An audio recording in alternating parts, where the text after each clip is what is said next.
Hi, dear listeners. It's great to see you here. To our new listeners, welcome. In this season's podcast, we've been reading The Old Man in the Corner. We've included a link to the playlist in the description, where you can find the other episodes. Now, we're about to dive into Chapter 9. Let's get started. Chapter 9, A Broken-Hearted Woman. The man in the corner called for another glass of milk, and drank it down slowly before he resumed. Now Lord Arthur lives mostly abroad, he said. His poor, suffering wife died the day after he was liberated by the magistrate. She never recovered consciousness even sufficiently to hear the joyful news that the man she loved so well was innocent after all. Mystery, he added, as if in answer to Polly's own thoughts. The murder of that man was never a mystery to me. I cannot understand how the police could have been so blind when every one of the witnesses, both for the prosecution and defense, practically pointed all the time to the one guilty person. What do you think of it all yourself? I think the whole case so bewildering, she replied, that I do not see one single clear point in it. You don't? He said excitedly, while the bony fingers fidgeted again with that inevitable bit of string. You don't see that there is one point clear which to me was the key of the whole thing? Lavender was murdered, wasn't he? Lord Arthur did not kill him. He had, at least in Colonel Mackintosh, an unimpeachable witness to prove that he could not have committed that murder, and yet, he added with slow, excited emphasis, marking each sentence with a knot. And yet he deliberately tries to throw the guilt upon a man who obviously was also innocent. Now why? He may have thought him guilty, or wished to shield or cover the retreat of one he knew to be guilty. I don't understand.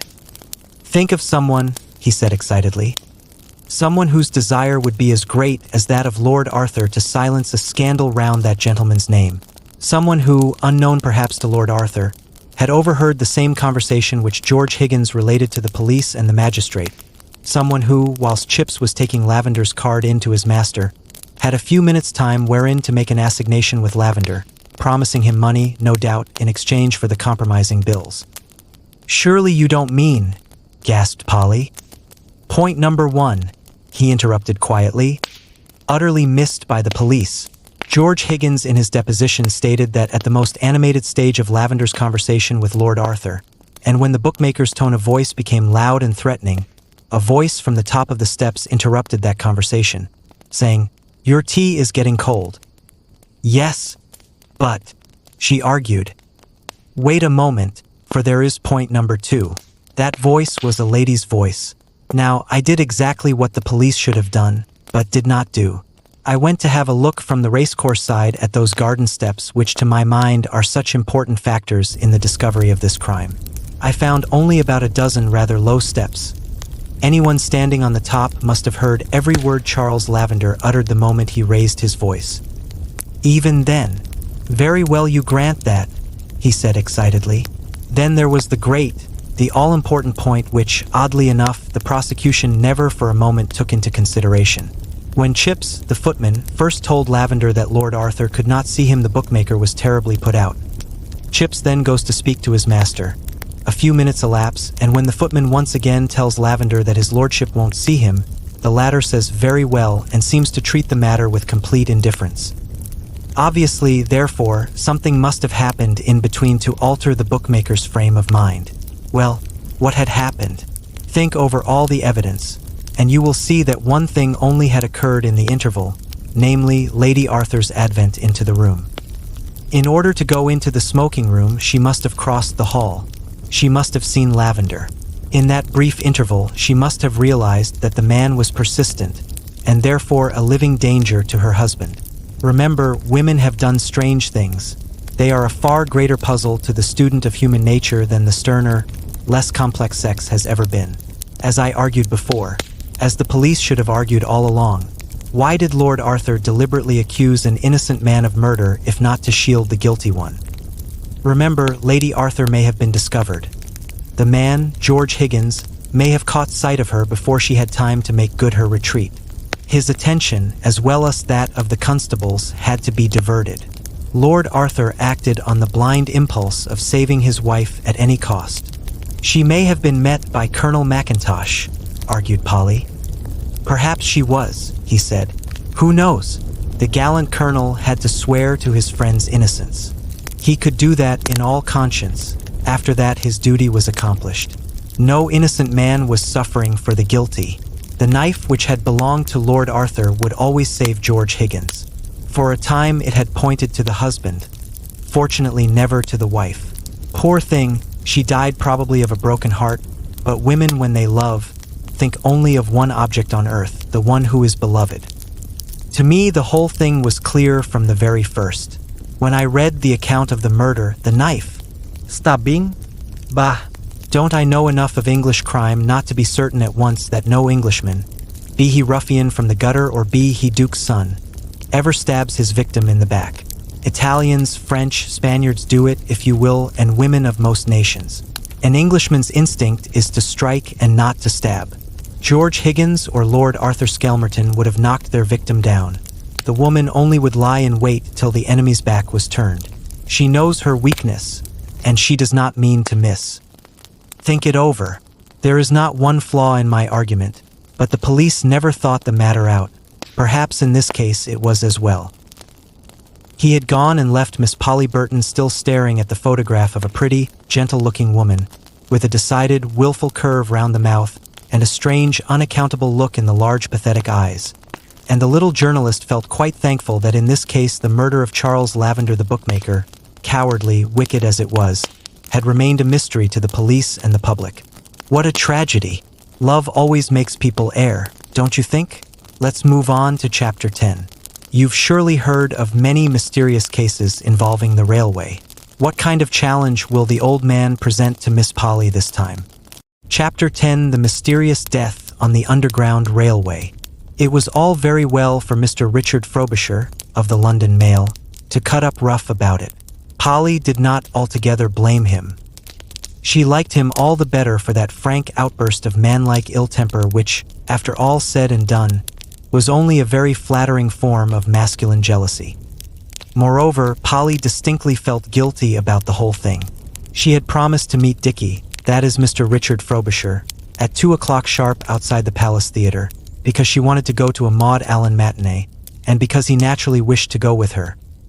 But at 2 o'clock sharp she was still in Norfolk Street, Strand, inside an ABC shop, sipping cold coffee opposite a grotesque old man who was fiddling with a bit of string. How could she be expected to remember Maud Allan or the Palace Theatre, or Dickie himself for a matter of that?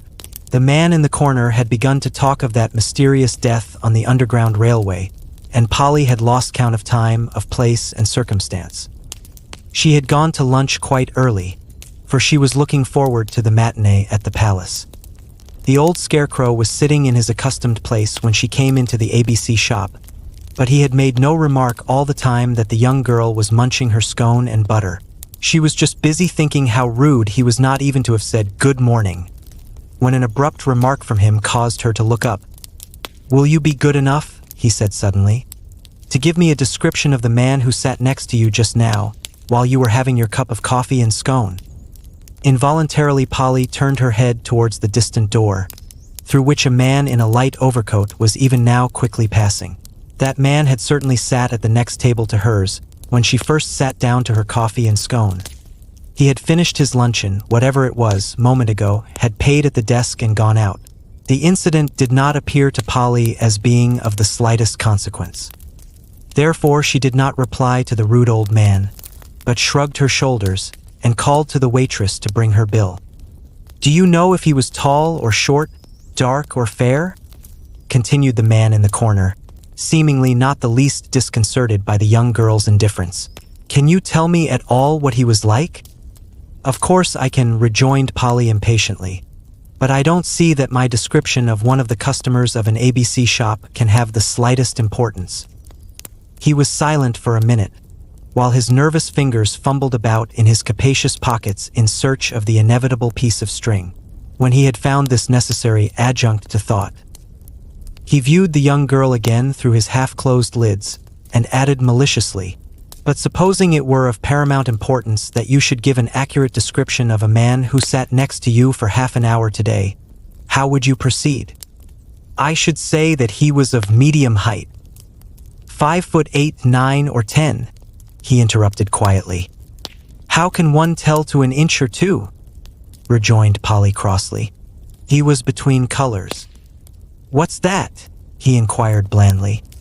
Neither fair nor dark, his nose.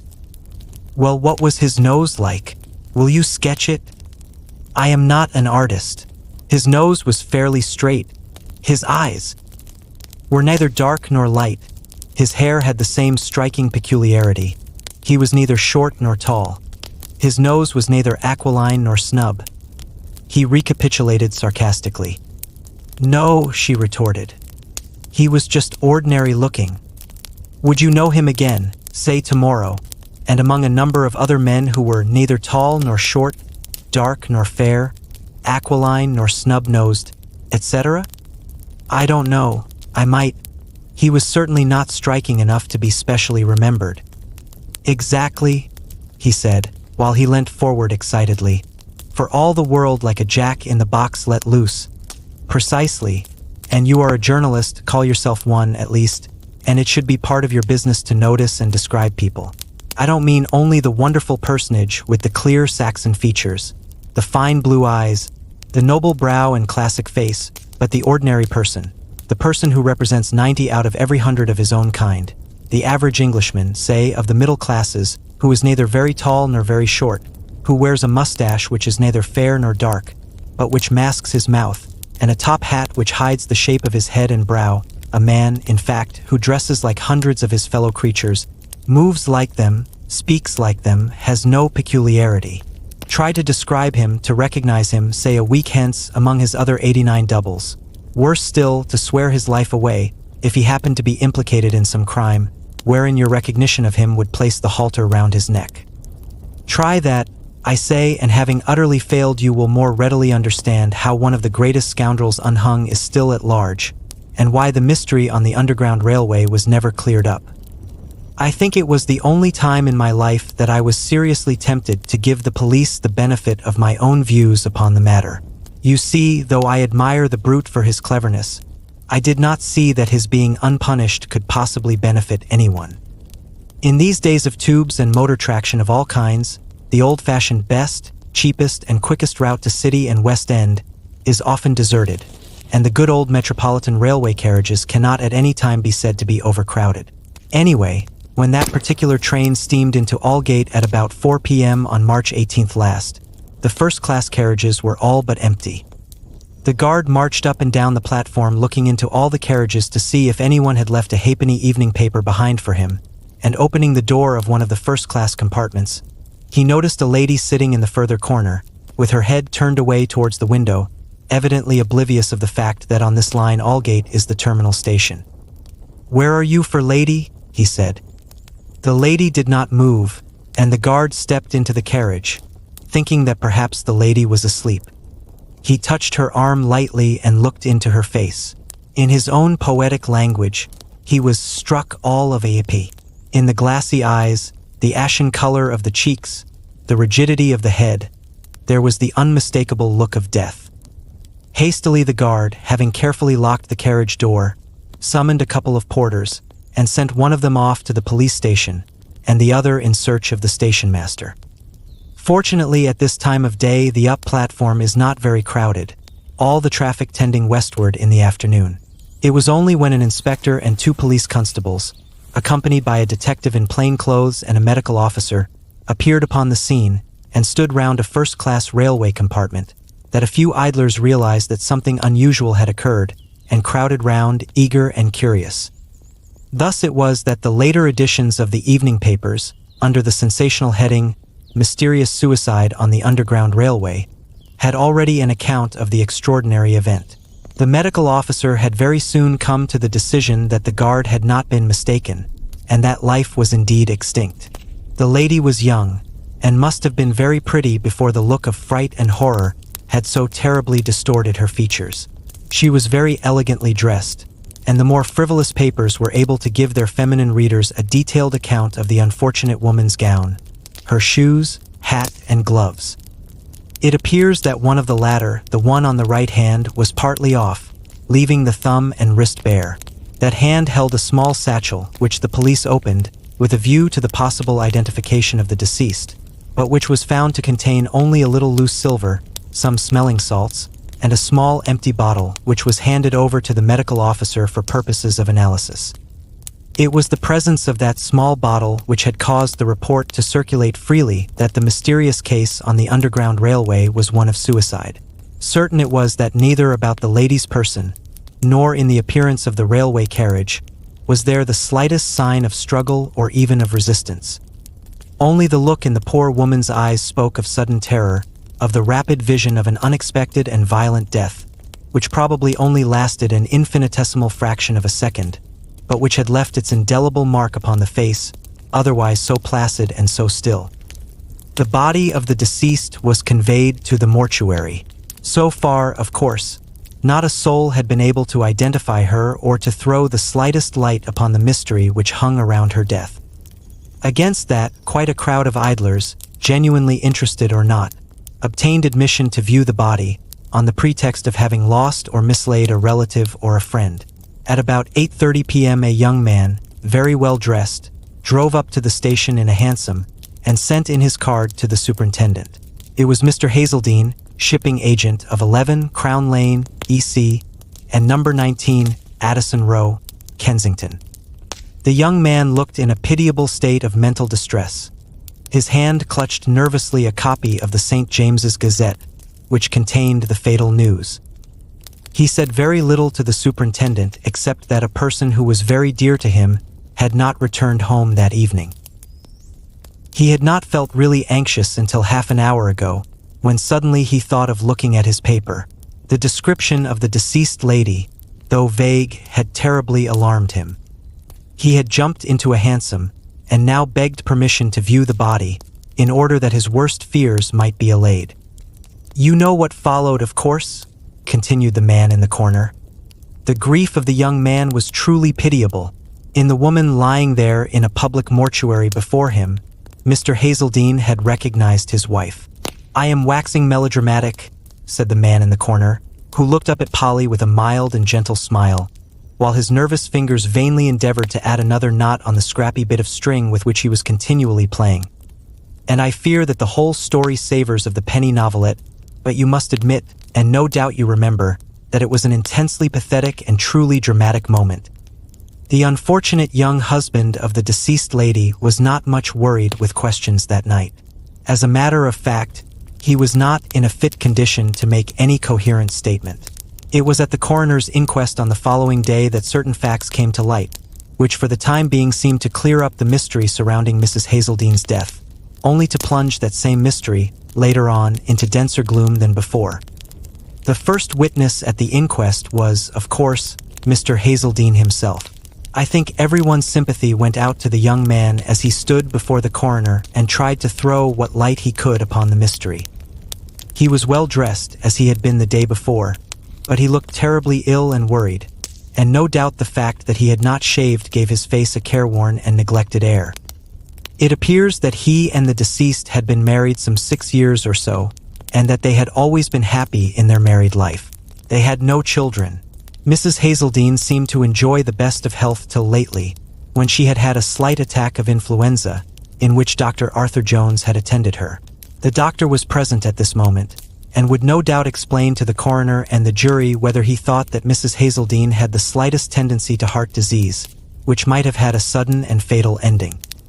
The coroner was, of course, very considerate to the bereaved husband. He tried by circumlocution to get at the point he wanted, namely, Mrs. Hazeldine's mental condition lately. Mr. Hazeldine seemed loath to talk about this. No doubt he had been warned as to the existence of the small bottle found in his wife's satchel. "It certainly did seem to me at times," he at last reluctantly admitted, "that my wife did not seem quite herself. She used to be very gay and bright, and lately I often saw her in the evening sitting, as if brooding over some matters, which evidently she did not care to communicate to me." Still the coroner insisted, and suggested the small bottle. I know," replied the young man, with a short, heavy sigh. "You mean the question of suicide. I cannot understand it at all. It seems so sudden and so terrible. She certainly had seemed listless and troubled lately, but only at times, and yesterday morning when I went to business, she appeared quite herself again, and I suggested that we should go to the opera in the evening. She was delighted, I know, and told me she would do some shopping and pay a few calls in the afternoon. Do you know at all where she intended to go when she got into the Underground Railway? Well, not with certainty. You see, she may have meant to get out at Baker Street and go down to Bond Street to do her shopping. Then, again, she sometimes goes to a shop in St. Paul's Churchyard, in which case she would take a ticket to Aldersgate Street. But I cannot say. Now, Mr. Hazeldine, said the coroner at last very kindly, will you try to tell me if there was anything in Mrs. Hazeldine's life which you know of, and which might in some measure explain the cause of the distressed state of mind which you yourself had noticed? Did there exist any financial difficulty which might have preyed upon Mrs. Hazeldine's mind? Was there any friend to whose intercourse with Mrs. Hazeldine at any time took exception? In fact, added the coroner, as if thankful that he had got over an unpleasant moment, can you give me the slightest indication which would tend to confirm the suspicion that the unfortunate lady, in a moment of mental anxiety or derangement, may have wished to take her own life?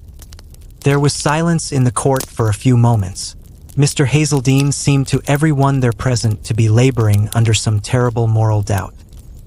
He looked very pale and wretched, and twice attempted to speak before he at last said in scarcely audible tones, "No, there were no financial difficulties of any sort.